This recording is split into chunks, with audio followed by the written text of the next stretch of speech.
This is John Cola with GrowingYourGreens.com. I have another exciting episode for you today. I'm here in my front yard garden, and as you can see, I grow lots of vegetables, including I got sugar snap peas and snow peas coming in right now. They're absolutely delicious.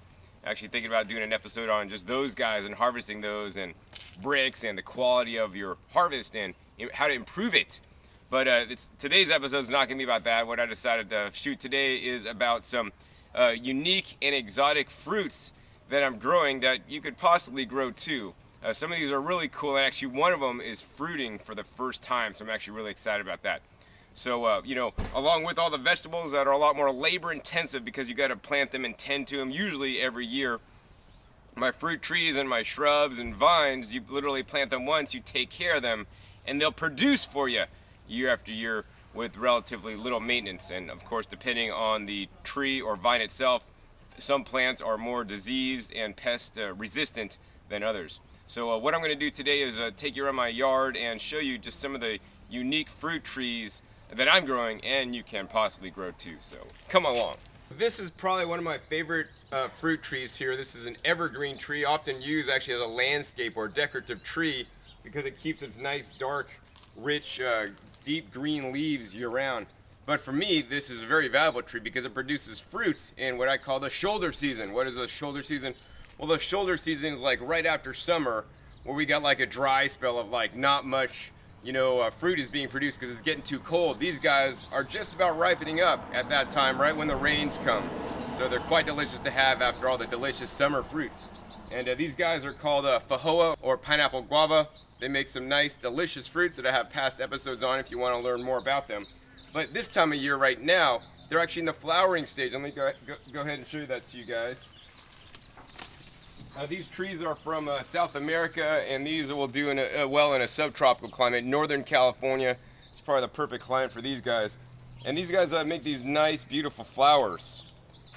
And I have about 4 trees in the ground and a few in nursery pots. And these flowers, besides being beautiful, you can also actually eat the petals here, and I have shown this before in past videos. And you can eat the petals, and it's best to eat the petals when they're a little bit soft. These ones are a little bit hard, so they're not going to be super good. So let's go up to this one. This one's getting a little bit softer, so you want to just carefully pick the petals off when they're soft, and you can just pop them in your mouth. It's like almost as sweet as candy.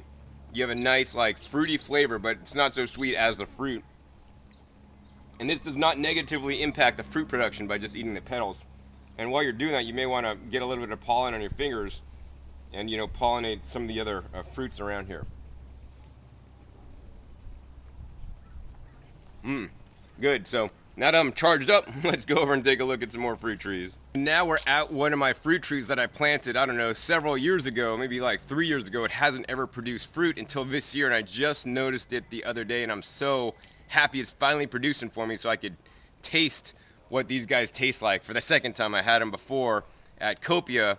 It's actually a cool place in Napa that closed down. They had like all raised bed edible vegetable gardens and a lot of fruit trees too, but the funding got yanked.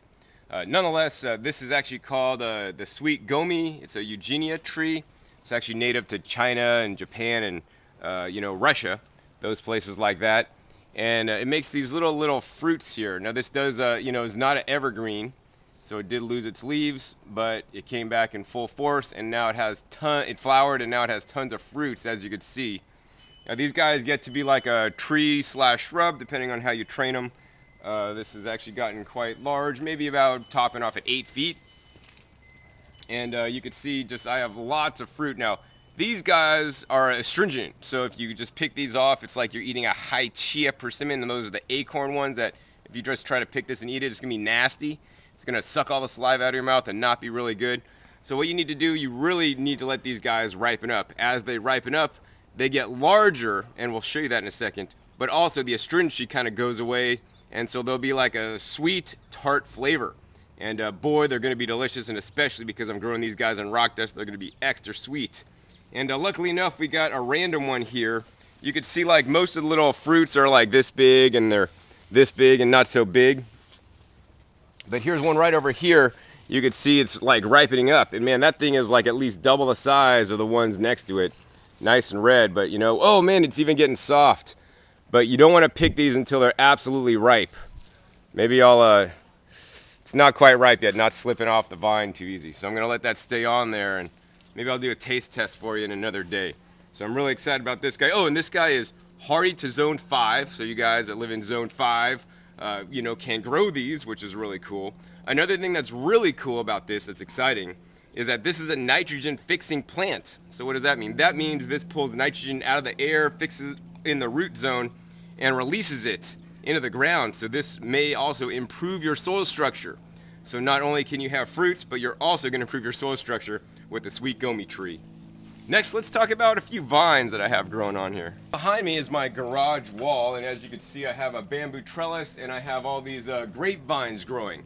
Now, grapes should be in direct full sun for highest yield and highest production, but I just thought I'd plant these here because after all, I'm in wine country and want to grow some grapes, and it does produce a little bit, but not nearly as much as if it was in full sun. That being said, it does actually fill this up quite fast, so then I don't have to look at my ugly garage wall. And this is currently actually making some fruit here. And these are what the little small grapes look like when they're just forming, and those will all be little bunches of grapes. So besides the grapevines, which are pretty common, I have some more uncommon vines over yonder on another trellis, so let's check that out next. Next is another area of my house where I have yet another bamboo trellis, and I'm growing up it. These guys actually I got last year at the California Rare Fruit Growers plant sale, and they were probably about like this tall. I planted them, and they didn't really do much over the winter, although they did survive, which is nice. They did overwinter because they are a more hardy variety of the passion flower, but these guys also make the edible passion fruits. So this guy's already climbed up and reaching the top of the trellis and beyond, and it's flowering right now. So you can see we got all these flower buds, and then they open up to make these beautiful flowers that will hopefully get pollinated, and soon enough I'll be eating my own homegrown passion fruit. Now we're in my backyard, and for you longtime viewers, this is an update regarding my avocado tree. This is a Mexicola avocado, and you can see it's actually quite tall. I'm actually standing on the fence, and it's actually doing quite well. I think I did cover it the first winter, but after that I've just left it uncovered to, hopefully harden it up and make it more tolerant of the cold weather, because I don't want to have to keep covering every year and babying my plant. It needs to just ship up or shape out. Is that right?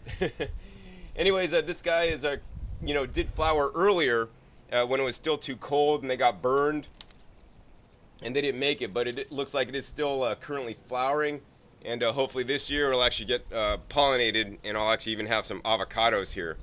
So once again, this is probably pushing the limits, and you probably couldn't grow this everywhere around here, closer towards the bay, where it doesn't get so cold. In the wintertime you definitely could, and the avocados like to be well drained. And actually I'm in clay soil here, so we dug an incredibly large hole to plant this, so hopefully this guy wants to come to root rot one of these days. But I got my fingers crossed. My sweet Goumis are fruiting, and maybe my avocado will too this year, and that'd be awesome. Another tree that I actually planted from seed many years ago, I don't know, must even be like 6-7 years ago. I just lost track. For me, I just let everything grow, and whatever it does, and I don't really keep track of these things.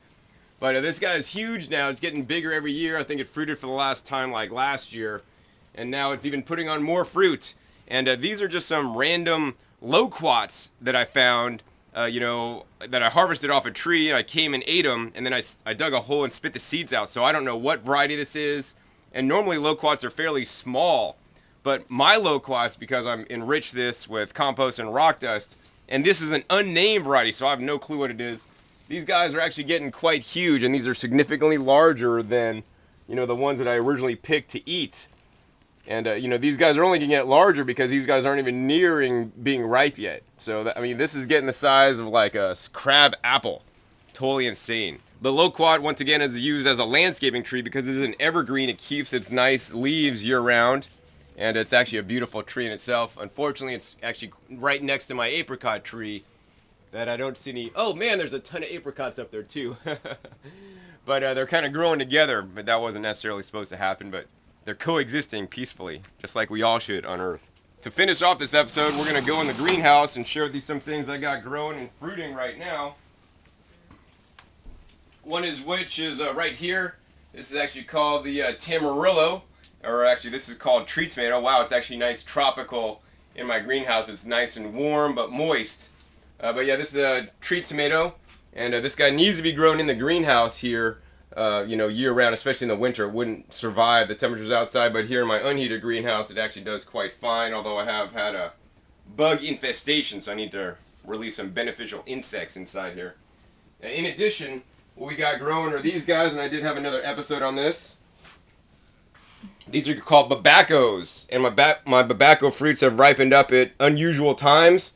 I'm happy to say that this one looks like it's ripening really well in the nice warm weather because it has previously ripened up in colder weather.